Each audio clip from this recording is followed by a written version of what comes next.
à faux, le débat interactif.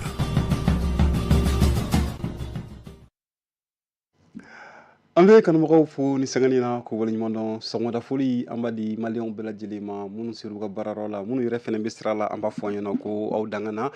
kana bɛ ni aw ka jamukan man di ye an ko man di a fɔ baro min ni an b'a sigi aw ye sɔgɔma o sɔgɔma nɛgɛ kaɲa 9 ka taa bila nɛgɛ kaɲa 10 na nin ye wagati selen ye bi ye ayiwa juma ye an bɛ ala fo ni ka barikada ka dugawu kɛ juma hɛrɛ ala ka di an ni aw ma ala kan ka jumaw caya yarabi dugawu minnu bɛna kɛ an fɛ bi ala ka dugawu ninnu minɛ an bɛɛ lajɛlen ye ala ka sababu ɲuman kɛ maliyɛndenw ye minnu bɛ kɔnɔna la ani minnu bɛ kɔkan na nin wagati na i n'a fɔ ladala ko jumalonyaw mana se an ye ladamu sigi an tɛ n'o wuli sabula bɛ bamananw ko ten dugubila o ka fisa ladawuli ye an yɛrɛ lamu sigi n'o bɛ tali kɛ ayiwa don o don juma mana se ka kumada di aw ma sanga ani waati aw ka se ka don ka hakilinata di jamana lahalayaw kan bonya ni karama kɔnɔna la an bɛ ladala tile donc o b'a yira k'a fɔ ko thème tɛ an bolo bi donc aw bɛ se ka weleli kɛ nɛgɛjuru sira fɛ n'o bɛ tali kɛ 65 65 50 50 fichier min bɛ aw kunna kɔni ɲɔgɔn cɛ ka don k'a fɔ bonya ani karama kɔnɔna la nɛgɛjuru bɛ tali kɛ 65 65 50 50 n'o yɛrɛ gɛlɛyara maa minnu yɔrɔ an ka bɔlɔlɔsiraw bɛ sen na aw ye n'o bɛ tali kɛ joliba fm siraw kan n'a a bɔlɔlɔsira bɛɛ lajɛlen aw bɛ se ka bata kini ci an ma ni an ye wagatinin sɔrɔ an na an nɛnda kɔrɔ ni ka walawala diɲɛma ɲɛna grand bɛ a bɛ ka siffler dɔɔnin je ne sais pas trop c'est pas trop stable le son voilà donc an bɛ oui là maintenant c'est bon voilà là c'est bon c'est très bon merci donc an bɛ foli di bɛɛ lajɛlen ma ka hakili jigin fɛnɛ kɛ grand bɛ k'a ladɔnniya k'a fɔ ko an ye baara min daminɛ n'o bɛ tali kɛ an n'an partenaires ye n'o bɛ tali kɛ joliba kasi ale baara bɛ to sen na nin wagati na donc aw bɛ se k'aw ka téléphone bɔ ni ka ayiwa dièse 462 dièse kɔri ni i y'o kɛ i bɛ ok ta ni ok ta a bɛ ɲininka i bɛ fɛ ka billet hakɛ joli ta billet bɛ daminɛ 1 na ka taa bila 20 na maa fɔlɔ o ye sira sɔrɔ an ni sɔgɔma allo Usman Yatasaye kodi baasi tɛ yen nɔ Allahumma min ya rabbi u bɛɛ lajɛlen ye foli laminɛ o se bɛ ala ye ya rabbi Allahumma min o ye wasada ye ya rabbi Allahumma min ya rabbi se bɛ ala ye ne fa amin amin amin ya rabbi Frère Oumar, dans ma vie, ne ma sera malien ka tɛmɛ ni semaine kan. Ni semaine dɛ? De 1960 kana bila an bɛ nin juma sɔgɔma na. Ka da mun kan mun kɛra tuguni ne fa? Ah, vraiment, j'ai peur pour mon pays. Vous avez peur pourquoi? Qu'est-ce qui vous fait peur, monsieur Yatasaye? J'ai pas peur pour moi. Mais j'ai peur pour mon pays. Qu'est-ce qui vous fait peur autant? Très mal. Ah, c'est grave, l'air est grave. C'est grave, l'air est grave. C'est grave, l'air est grave. Oui, oui, on sait que I am town de. Camarade. Adamaden il faut don o don adamadenw Traoré Umaru i bɛ se ka mɔgɔ nɛgɛ mɔgɔ bɛ se ka nɛgɛ mun de ka jugu ka tɛmɛ yɛrɛ nɛgɛ kan. Cher moi-même kɛ. Yɛrɛ nɛgɛ.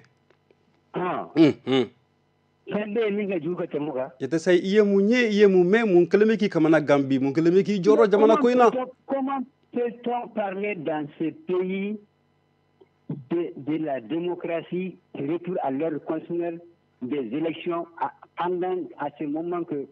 le pays même n'est pas en sécurité à 80%. Qui a parlé d'élection, M. Yatasaye? Ali Kounama, comment on l'appelle, le ministre d'État Abdoulaye Maïgani,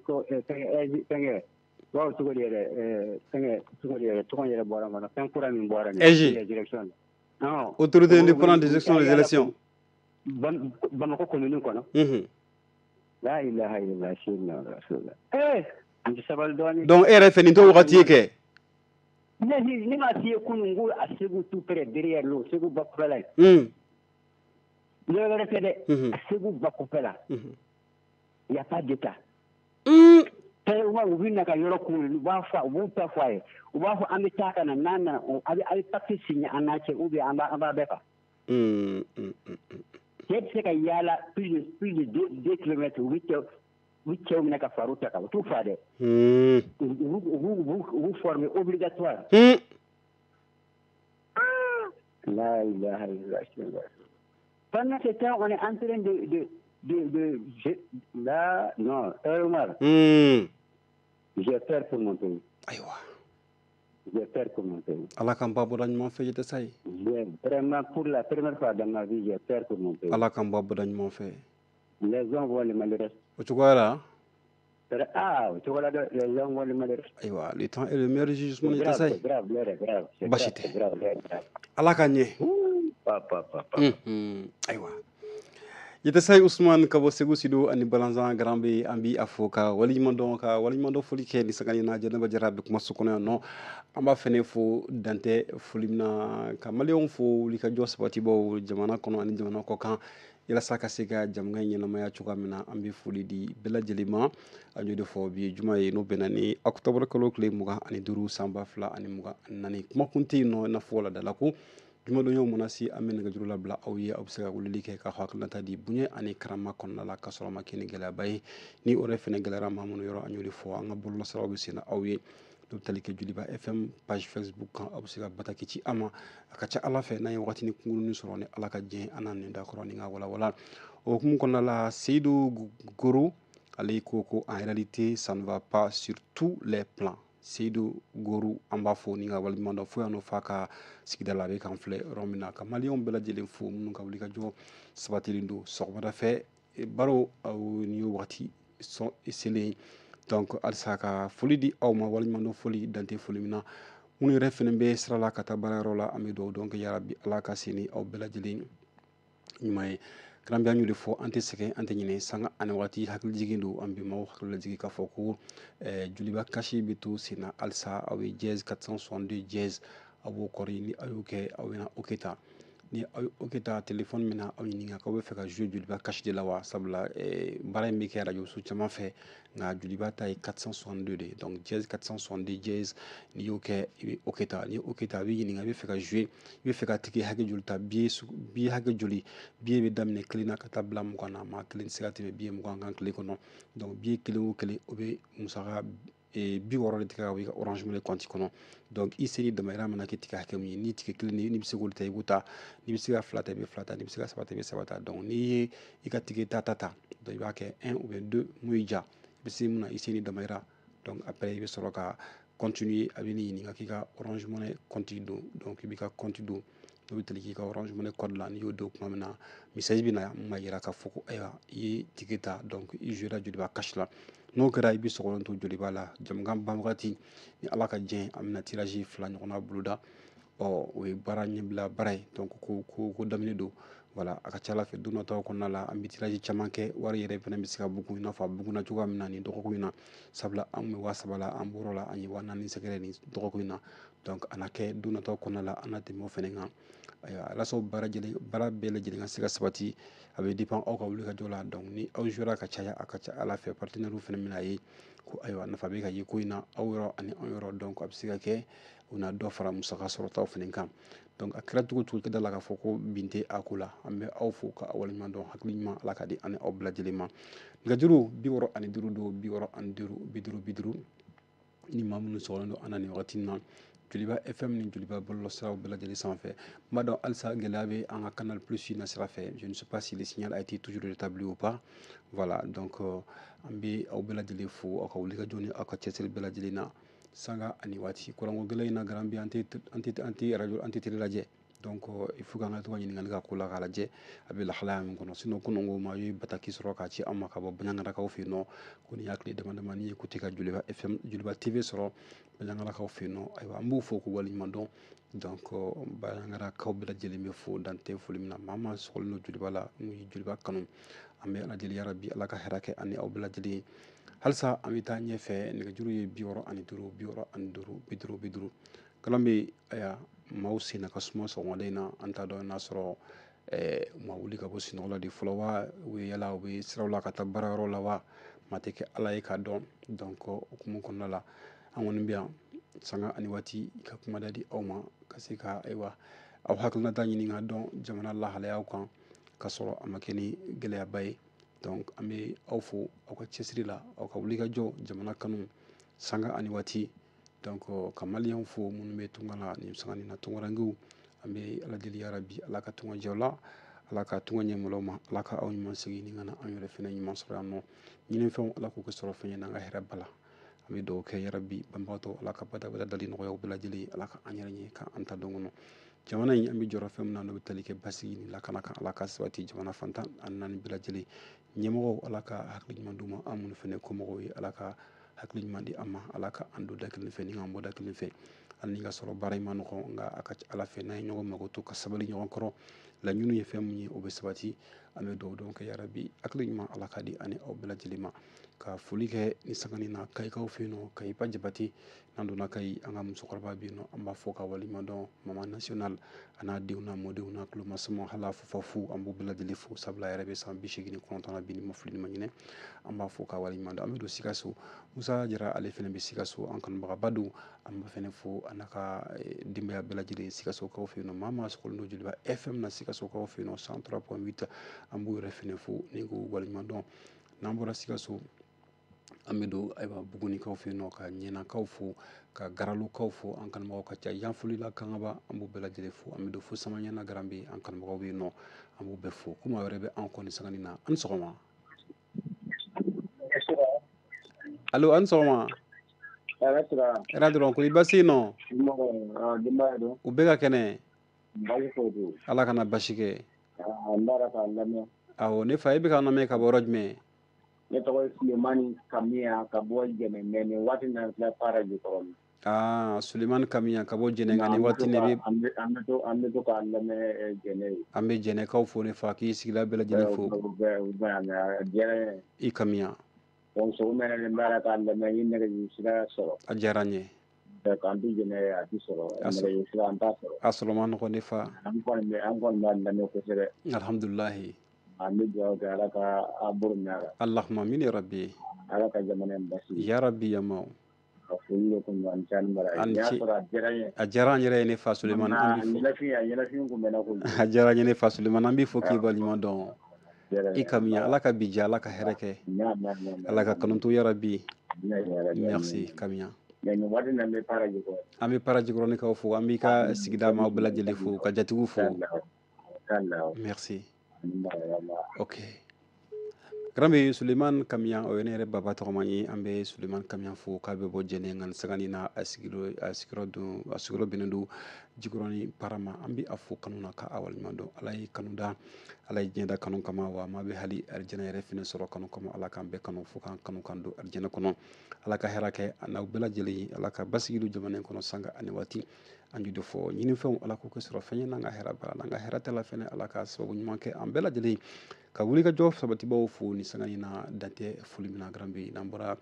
nin sanga nin na Sikaso mara kɔnɔ an b'an kunda Kulukoro an ka musoba dɔ bɛ yen nɔ an n'a famana fɛn bɛ tali kɛ ya an bɛ ya fo k'a waleɲuman dɔn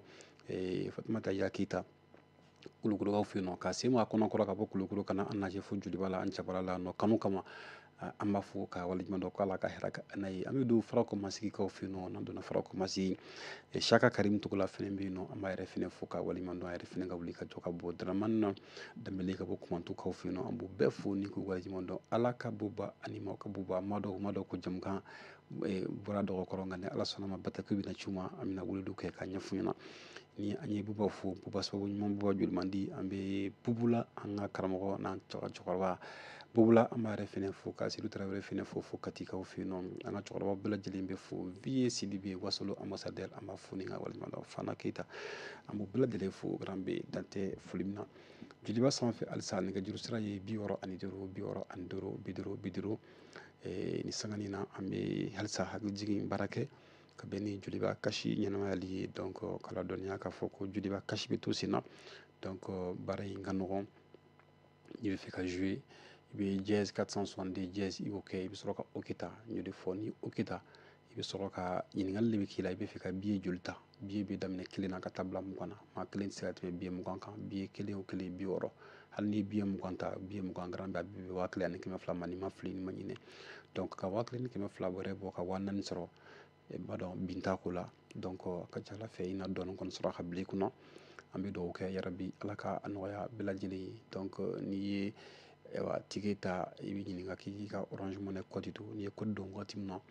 je pense que le message doit être confirmé, il y a qui pourra jouer du cash là. No kera wa yira k'a fɔ k'e jouera i bɛ sigili i bɛ makɔnɔ le kɛ o la sa to fo émission ban wagati ni émission ban wagati sera an bɛ tirage boloda donc tirage mana boloda an tɛ tirage kɛ donc an kɔni b'a lancer nka machine de bɛ jɔ numéro kan donc ni machine jɔra numéro min kan o numéro de bɛ tirer o numéro kelen bɛ wele an bɛ numéro wɔɔrɔ fɔlɔ an b'o kɔni communiquer bɛɛ lajɛlen mun mɛn radio ni télé bɛɛ lajɛlen na nka numéro tɔ fila an b'o garder walasa ka se ka an ka maa minnu fana bɛ jouer kɛ ka se k'olu fana mago to k'u ka identité protégée sabula an n'a ɲɔgɔnna caman bɛ jouer la an tɛ fɛ k'a dɔn k'an bɛ ka jouer donc o hukumu kɔnɔna la an bɛ bɛɛ lajɛlen ka identité protégée numéro tɔ fila an b'o garder an tɛna communiquer maaw ɲɛna régie maaw dɔrɔn de bɛ se k'o ye ani grand bɛ sinon ne yɛrɛ tɛ se k'o ye hali n ka antenne kɔnɔ yan nɔ ko maa wɛrɛ bɛ yen nɔ an ni sɔgɔma allo allo allô. Oui, Oumar, ça va? Oui, ça va. Comment allez-vous? Moi, je vais très bien, alhamdoulilah. So, vous allez bien, la famille? Je vais très bien, tout le monde va bien. Dieu merci, alhamdoulilah. Bon, j'ai envie de parler un peu de foot là, un peu. De quoi? De football. De football, Voilà, ok, d'accord. Le sport en général. Le sport en général, d'accord, monsieur So, on vous écoute. Voilà, il faut reprendre l'émission à 18h, hein, parce qu'on dirait que les gens ne comprennent pas que l'émission commence maintenant à 9h. Ah oui, ben, on a quand même fait pratiquement toute la semaine sur ça. Je pense que c'est une question de temps. Je pense que les gens vont finalement s'adapter à la circonstance, je pense. Ah, voilà, merci. Une salutation spécifique pour le boss Atayer. Atayer, ok, merci infiniment. Sangaré, De Gaulle, toi, Tembeni, Sanoko, Diaki. Bassité. Et du courage. Merci. Bon, je disais que malheureusement, on dirait que notre fédération là, c'est sûr, nous avons des informations sûres. Ah, je crois qu'il y aura minimum. Ils seront suspendus. Suspendus pourquoi? Nos informations. Pourquoi suspendu? C'est notre fédération de foot. Ah, la fédération malienne de football. Pourquoi cette fédération serait suspendue? Pourquoi? Oui, selon nos informations. Et pourquoi? Quelles sont les raisons? Oui, bon, vous savez, ça fait plus de 30 ans que les fédérations, plus de 40 ans, tout le monde sait comment le football est géré au Mali. Celui qui est le pierre angulaire de l'édifice football malien a été suspendu par la FIFA il y a plus de 27 ans cette année. Et c'est lui qui est le secrétaire général. Qui est-ce? Je te l'ai dit. Ah bon? Oh, nous, on n'en ment pas. Maintenant, quand le ministre, que je connais un peu, Guindo était venu, on a tenté de les aider. Malheureusement, ils n'ont pas voulu. Quand Mme Guindo aussi était venue au Conor, la même chose. Pour le foot, bon, le ministre Dialefali, comme il fait des enfants de presse, mais il est plus ministre de jeunesse que des sports. Parce qu'il aurait dû influencer l'élection de Bavier pour élire un autre bureau. Il n'y a rien de plus simple. Voilà. Parce que le président de la CAF, M. Patrice, quand tu entends un nom français, Patrice, c'est qu'il est d'origine du royaume. Pas sud-africain, quoi. Lui, il était un homme d'Afrique, il ne connaît rien de fou. Mendes, l'Angolais, celui qui est venu nous donner les leçons de morale, conforme nos entraîneurs. Ils ont eu leur indépendance en 1975. C'est les Maliens qui partaient à FIFA, au temps de Konaté, de Kounanji et de Kouyaté, pour aller réclamer le retour d'Afrique du Sud et d'Angola. Vous voyez comment l'histoire est écrite. Bon, maintenant, même le poste Bavier là est menacé. Celui qui est favori, c'est le Nigérien, Pelé. Comment on appelle le colonel-major, Djibril Hamad Pelé. Ok. Donc tout ça là, ce n'est la faute de personne, c'est la faute de nos autorités. Parce que ça, fait aussi, pour l'entrée des sports, à céder sa place au Jakanouma. Ok. Parce qu'entre nous ici, il y a eu toujours, je peux te citer même 20 personnes. On avait le meilleur arbitre d'Afrique. Les Maliens l'ont trahi pour les piéger. Il est des cigarettes. Certainement, celui qui t'appelle la mousse là, ça devait être son neveu. Trissa Traoré. Il ne te parle pas le reste. Parce que les autres sont à Bamako ici. On se connaît, il y a des choses que vous ne voulez pas citer. Oui, mais concrètement, c'est quoi le problème au sein de cette fédération? Pourquoi vous avez dit que cette fédération serait menacée de sanctions? Pourquoi? Le problème, c'est quoi? Mali, on ne fait rien comme on ne devrait le faire. Pas seulement en football. Les ministres sont là uniquement pour les privilèges, quoi. Parce qu'on met des gens qui ne connaissent pas, qui ne connaissent rien à la matière. Vous voyez ce que le ministre est en train de faire maintenant. C'est très bien, mais il aurait dû commencer par là. Monsieur Keta, M. Sam. C'est aussi simple. Ils viennent après 4 ans. Bon, ils viennent, c'est des privilèges, c'est l'argent, c'est recruter les familles, les amis, les connaissances. Voilà, pour brouter, acheter des parcelles, des villas. Ça. Donc, la fédération, il n'est pas à quelques minutes, vous discutez avec les gens, vous faites un connard. Parce qu'il faut que ces gens-là qui sont au foot là, il y a le jour devant eux, si on ne les balaye pas, rien ne va marcher. D'accord. Il y a des choses. Tout ça là, celui qui devrait gérer ça, le comité olympique là, hein, vous voyez, quand le Mali devait amener des gens pour aller prendre des médailles olympiques, on avait le meilleur athlète à ce moment. Ce n'est pas maintenant. Hein. À ce moment, le président olympique prend les bourses pour donner à ses enfants. Alors que tel qui dirige la fédération d'athlétisme, elle pouvait donner Mali médaille d'argent. Champion du Mali, 200 mètres, 100 mètres. Il y avait encore un certain Koné là. Lui, il est de ça. Lui, c'est un athlète complet. On lui donne le bourse d'Abba Diawara, même chose. On lui donne bourse d'aller se préparer à Tokyo, au Kenya, il va nous donner une médaille. Ismaël Koulibaly, la même chose. Au moment où il était en forme, la fédération l'a suspendu. Parce que les dirigeants, et puis tous les dirigeants sont des militaires. C'est les privilèges, c'est l'argent. Voilà, on ne fait rien comme rien. C'est comme si l'État n'existe pas, quoi. D'accord. C'est malheureux qu'on sorte de cela, qu'on sorte de cela. C'est bien noté. Au moins, tu nous écoutes. Nous savons que nous sommes les triplicats. Hein? C'est leur problème. Mais au moins, ils nous écoutent. D'accord. C'est bien noté. Merci infiniment, M. Sow, depuis Niamana. Voilà, s'est prononcé par rapport à la question liée au sport de façon plus, en tout cas, détaillée. Il s'est prononcé sur la question de la Fédération malienne de football qui serait en instance d'être suspendue pour les raisons qu'il vient d'évoquer. Donc, ambe sofo ka walima donc kan mo fo malikono ani maliko kan badabela ustad dukure bataki sorola ambi fo ki walima do fa no fo francis ka fi no kabe abdoulaye diallo fo ani adama traoré fusin traoré fo kata si tonton yata sema ambi ustad jire fo ka wuli ka joni aka tiasi ni jamana kan na sanga ani wati grambe mabe anko dayala kado an soma allô. Bonjour Aladjouma. Bonjour Chérifou, comment tu dis? Bachifousta Abdoulaye Traoré. Mba. Bachifousta. Ne vais à la fois à Barakada Eredou. Ça va, alhamdoulilah. Bismillah. Umar Neta du sujet de Sad Omnisport Mourou Keita. Sad Omnisport Mourou Keita. Kosé. Mounibe. Umar ni apa ko Sad Omnisport Mourou Keita def yawa Sad Polo. Ang matanga sente de Sad Omnisport Mourou Keita la. Sad Mourou Keita il a pouvoir construire la cadre de 1960 à la 1963 bâtiment. Depuis wakati.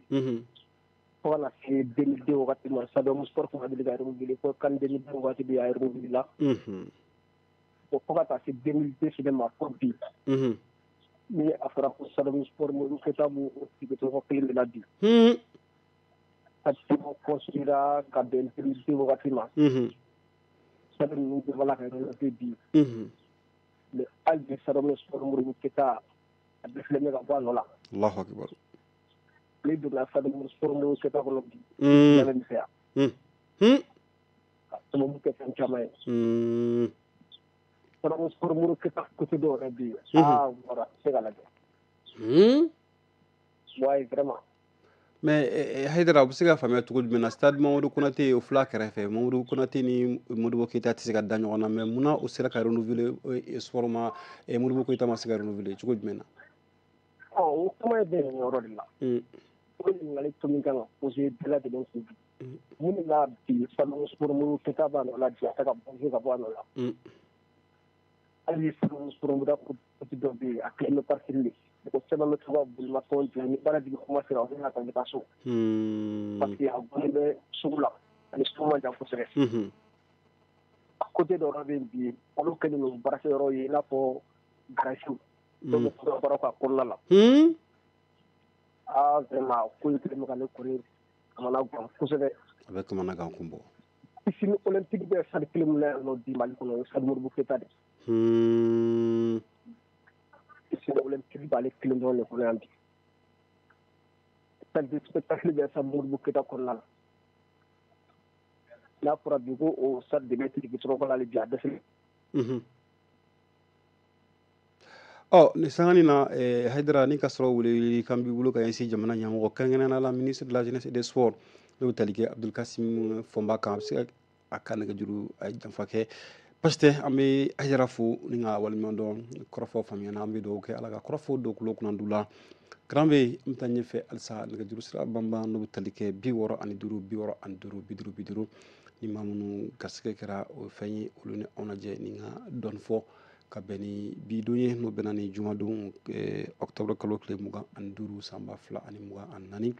an bɛ foli di bɛɛ lajɛlen ma ka bɛɛ lajɛlen waleɲuman dɔn wuli ka jɔ sabatibɔ Mali kɔnɔ ani Mali kɔ kan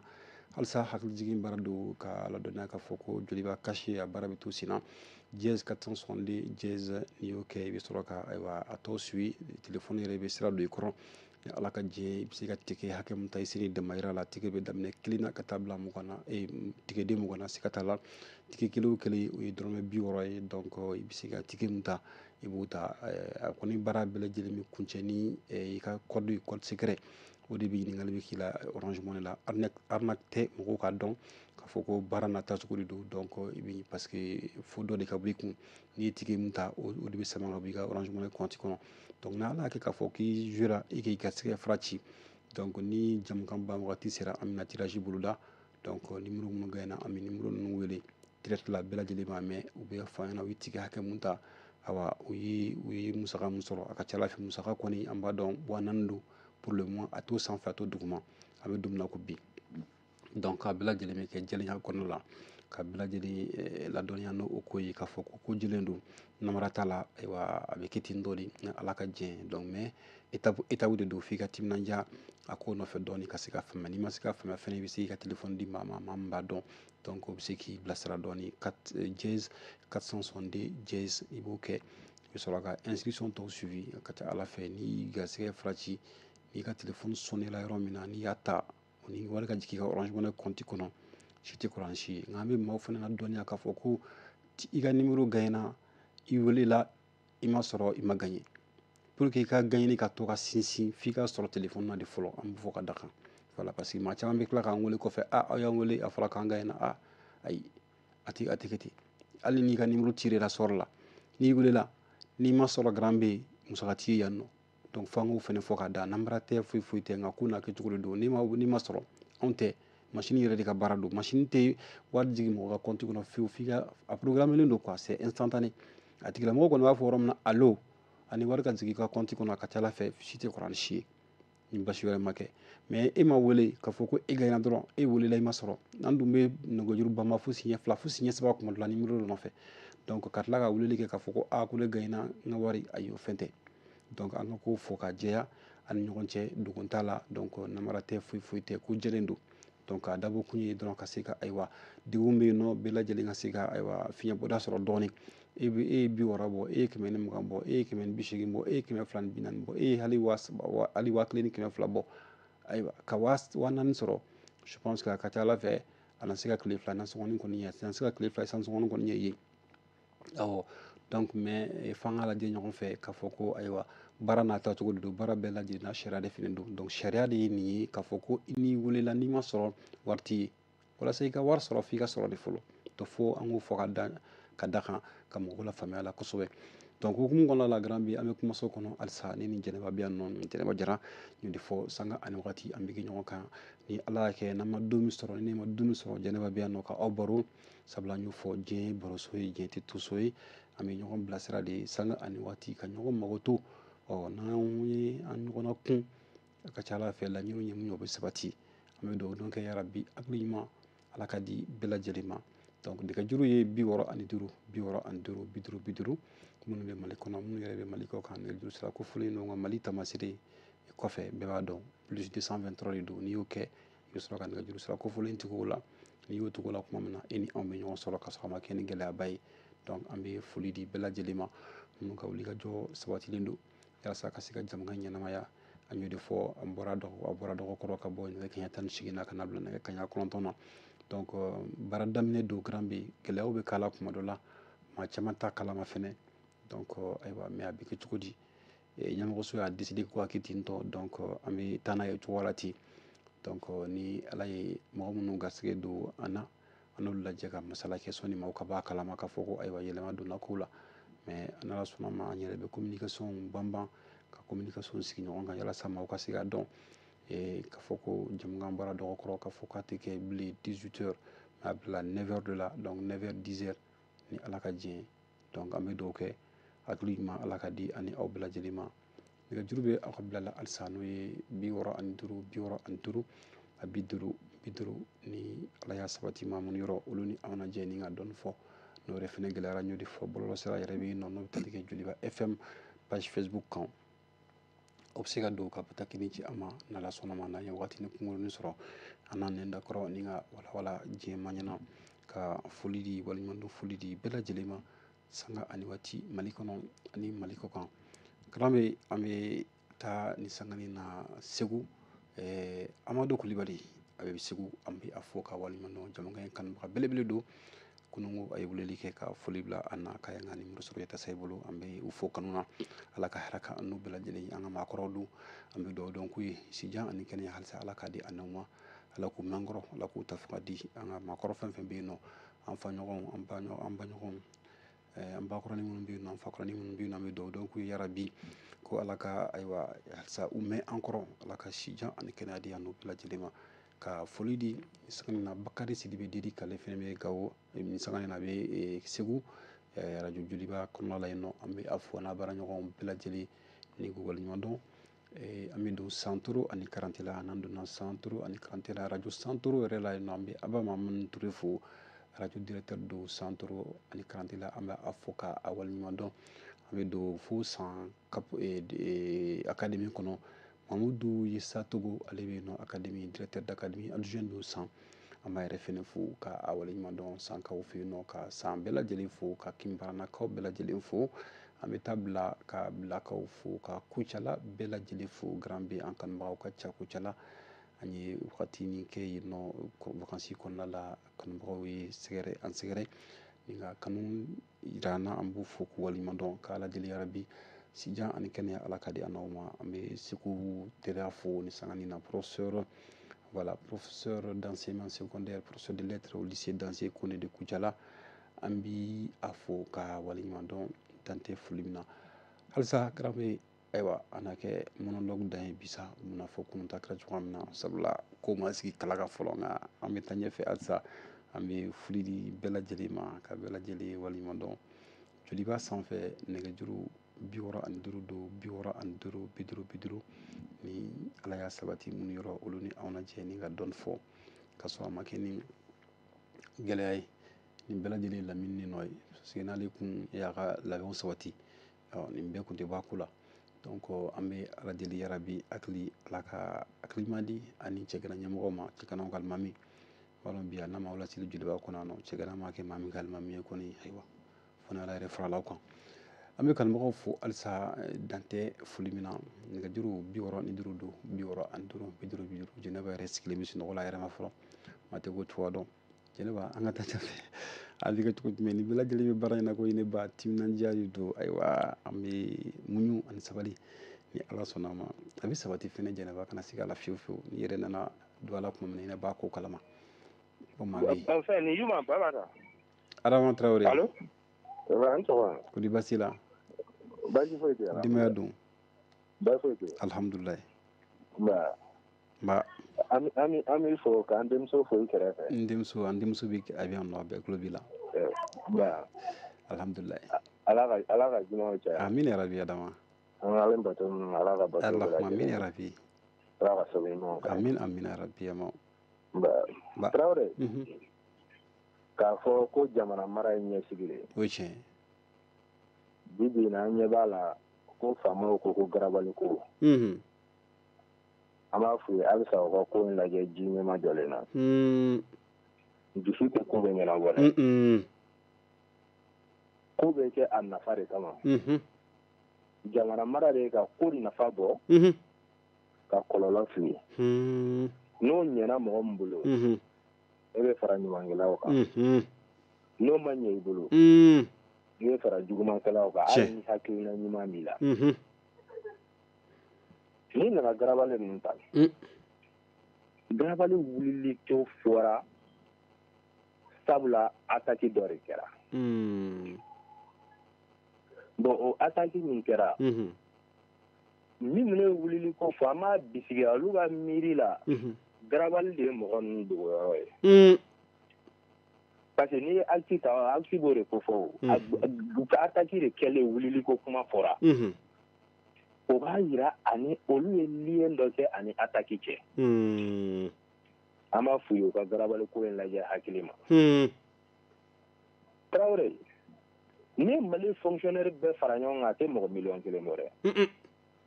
mais malien min b'i firifiri a yɛrɛ ye walasa a ka dɔ sɔrɔ o ka ca mɔgɔ 20,000,000 ye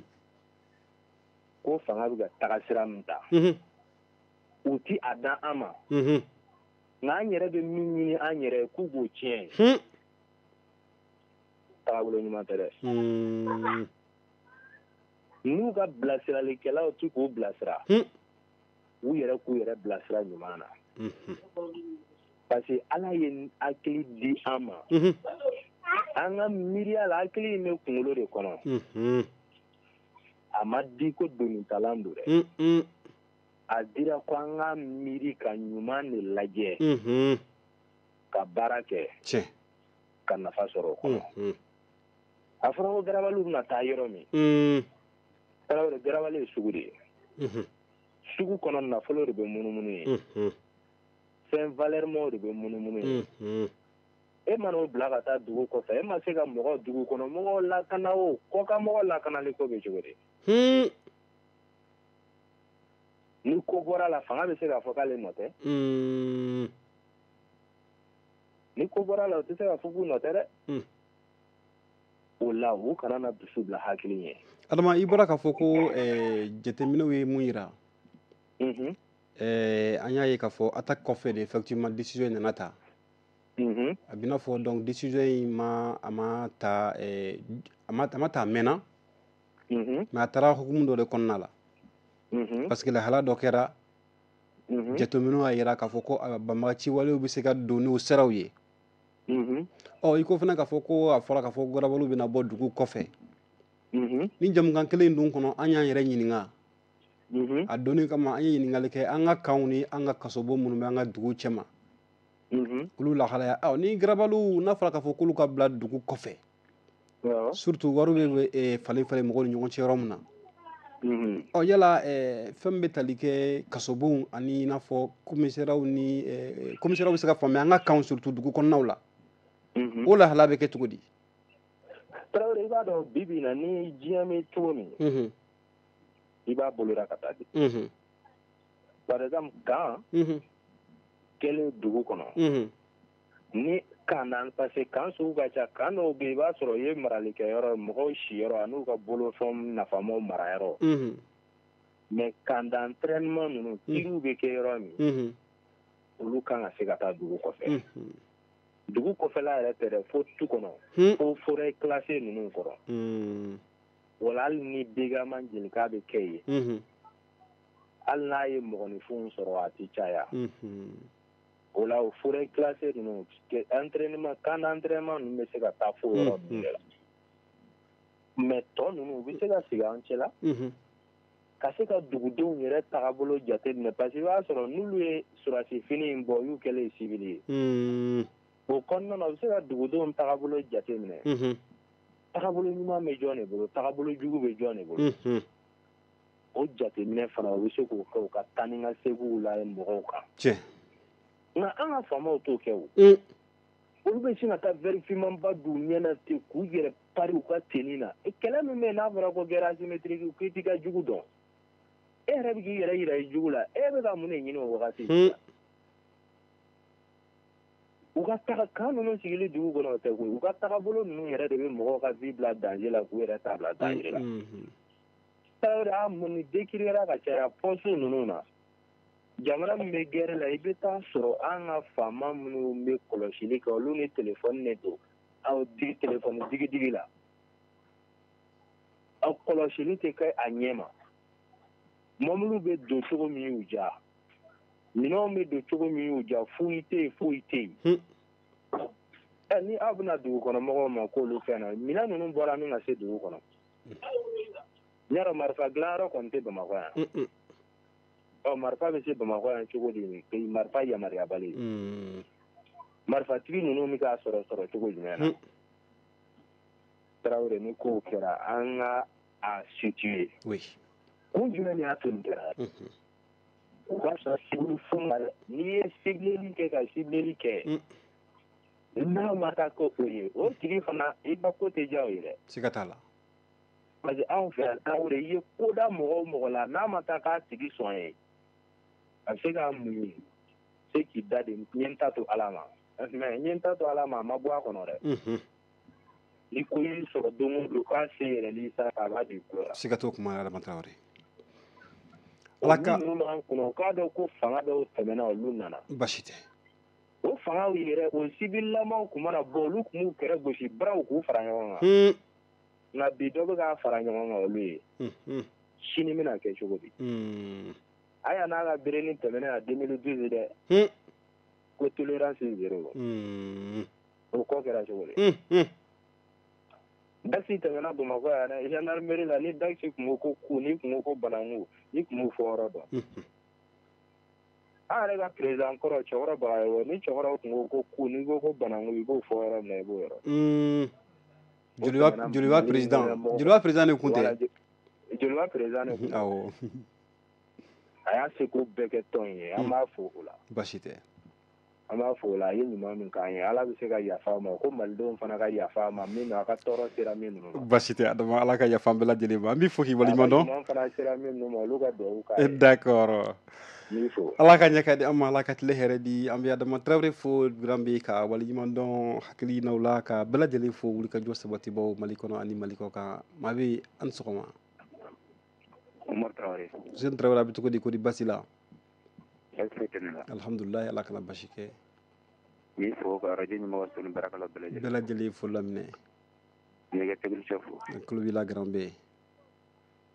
ni Adama Traoré fo kosɛbɛ Adama Traoré fo laminɛ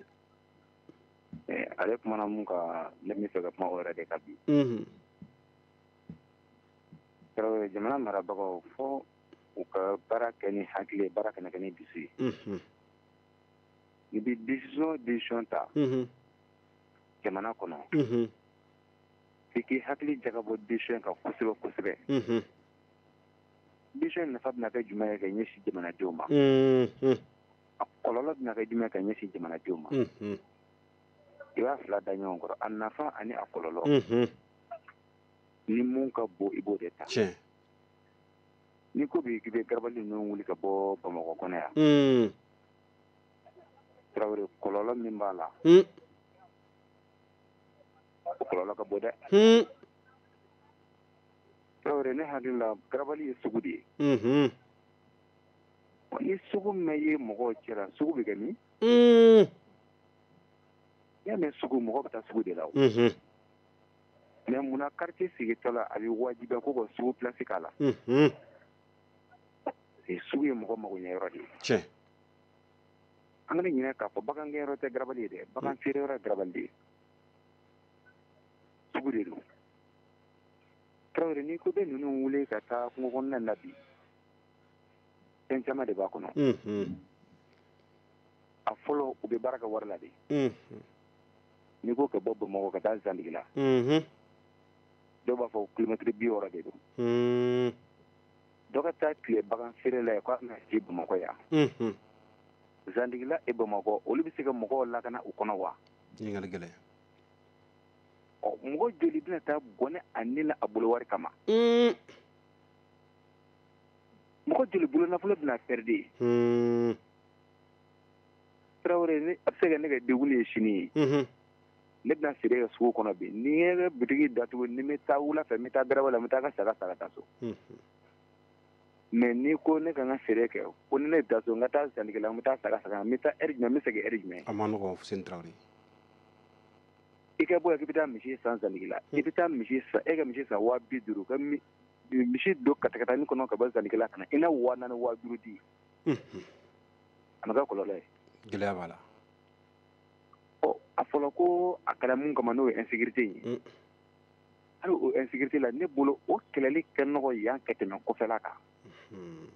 parce que ni sirakɛla la k'a fɔ ko awɔ sira kelen dɔ yanna k'a fɔ ko tiɲɛnikɛlaw b'u cɛ la moyen bɛɛ bi fanga bolo kɛ don garabali kɔnɔ k'a kɛ enquête kɛ ka mɔgɔ jugu minɛ ka bɔ mɔgɔ ɲuman cɛ la ne bolo ni fanga m'o kɛ fɔ a ye garabali wuli ka bɔ yen a kɛ ka mɔgɔ jugu bɛ garabali kɔnɔ est ce que garabali ni mɔgɔ jugu bɛ wuli ɲɔgɔn fɛ wa ayiwa mɔgɔ jugu bɛ taa bila jumɛn tracer o kɔfɛ ka na hakili kan ka jagabɔ nin bɛɛ de la ne cɛ Fuseni Tarawele mais ni jamana mara kɛla ko ne y'i da sunɔgɔ la ye minɛ wuli ni décision min ye i b'o boli jamanadenw kan parce que se b'e ɲɛ bi a ka gɛlɛn ka mara ka ɲɛ bolo quoi ayiwa an bɛ dugawu kɛ Ala ka kɔrɔfɔ don kulo kɔnɔ la mɔgɔ funtɛni ka bila toujours bɛ mɔgɔ funtɛni ka bila Tarawele n b'i fo an b'i yɛrɛ fo Fuseni Tarawele k'i waleɲuman dɔn dantɛ foli min na grand bɛ Fuseni Tarawele ka laseliw na dansigi an ka bi kɔrɔfɔ bɛɛ lajɛlen na an bɛ waleɲuman dɔ foli di aw ma sanga ani waati nin wagati in na Joliba Kasi ale waati sera an na don kɔnɔna la ni sanga in na bisimila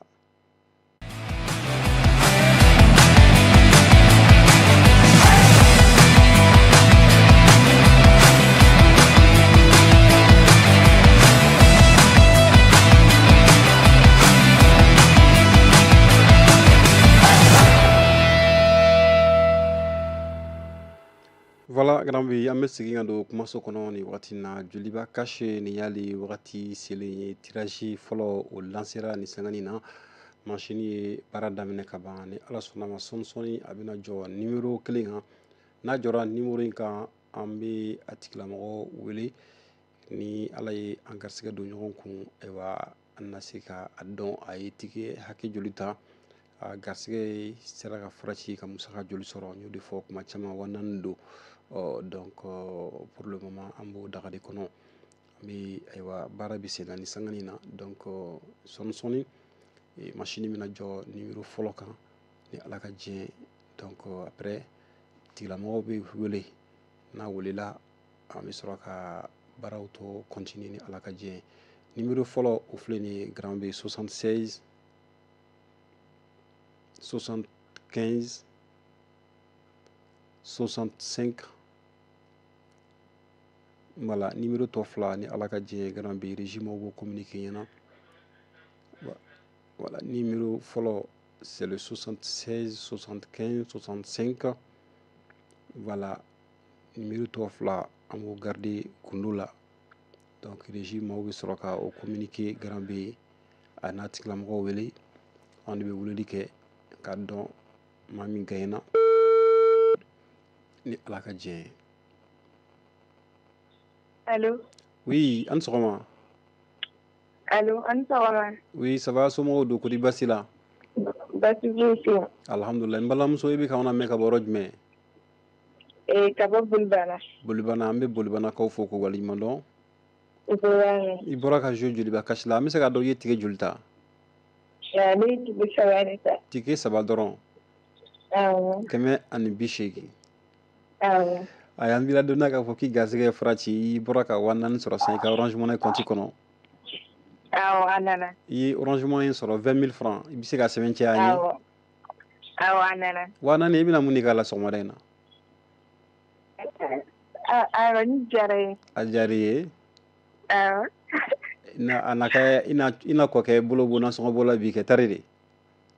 Bi kɔni n bɛ duman k'a kun. Sogo kɔni tɛ sugu la dɛ fo n'a kɛra sɛ. Awɔ, n bɛ taga sɛ de san ka d'a ma o de ka d'a ye. Baasi tɛ Ala k'a k'i nafalan ye ne b'a min fɔ k'i waleɲuman dɔn Ala ka wagati wɛrɛ jira n na. Amina. Merci. Grand bɛ bi ka di an doncogo kɛ n y'o de fɔ kunun ko bi an bɛ sɔn ka muso 2 sɔrɔ ayiwa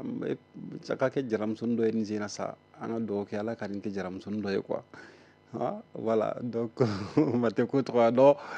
an bɛ taa ɲɛfɛ halisa nɛgɛjuru kɔni jɔra fɛn bɛ tali kɛ Joliba Kasi ale de baara bɛ sen na sɔnsɔnni a bɛna jɔ numéro 2nan fɛnɛ kan ni ala ka jɛn donc numéro 2nan grand B a sɔrɔla ka ban 73 deux fois 73 sigiyɔrɔma 2 85 73 73 85 grand B. Voilà, 73 73 85 numéro tɔ fila régie maaw b'o communiqué ɲɛna grand B an bɛ sɔrɔ ka a tigilamɔgɔ tenter n'an y'a sɔrɔ sabula numéro tireli tɛ baara bannen pewu fo a ka sɔrɔ téléphone na donc n'a sɔrɔla wagati min na an bɛna sɔrɔ ka ayiwa nin tigi ka téléphone bɛ ka sonner ni ala ka jɛn an bɛna dɔn maa min don voilà. Oui, allô? Oui, allô, bonjour. Bonjour, comment vous allez? Moi, je vais bien, vous-même, monsieur, la famille? Oui, tout va bien. Vous nous recevez depuis où? Je vous appelle depuis Bamako. Depuis Bamako? Oui, depuis Bamako. Ok, vous écoutez Djoliba FM et vous venez de jouer à Djoliba Cash, c'est bien ça? Ah, tout à fait, tout à fait. Vous avez misé sur combien de tickets? Pardon? Vous avez pris combien de tickets, monsieur? J'ai pris 2 tickets. 2 tickets? Oui, qui vous ont coûté 600 francs. Ah, oui, pour 600 francs. Voilà, et vous venez de remporter 20 000. Voilà, donc l'intéressé est parti. Ce qui est sûr, il a reçu son argent, c'est le plus important. Il a reçu son argent, voilà, donc à ce moment-là, voilà, ce moment-là, RFN fait, donc voilà, je pense que c'est le plus important, quoi. Quand il y a ticket fla de jeu grand B, n'inga se kadide, ticket fla ka wana ni soro roningeli, aywa, bashite. Ala ka ake ina fala ni chekele muso kele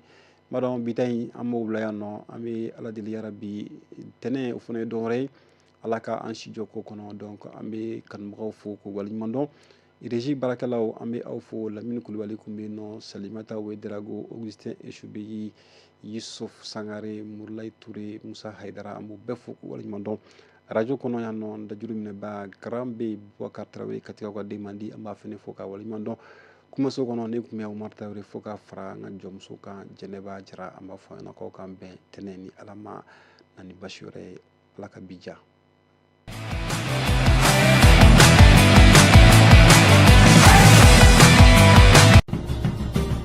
Dit à faux, le débat interactif.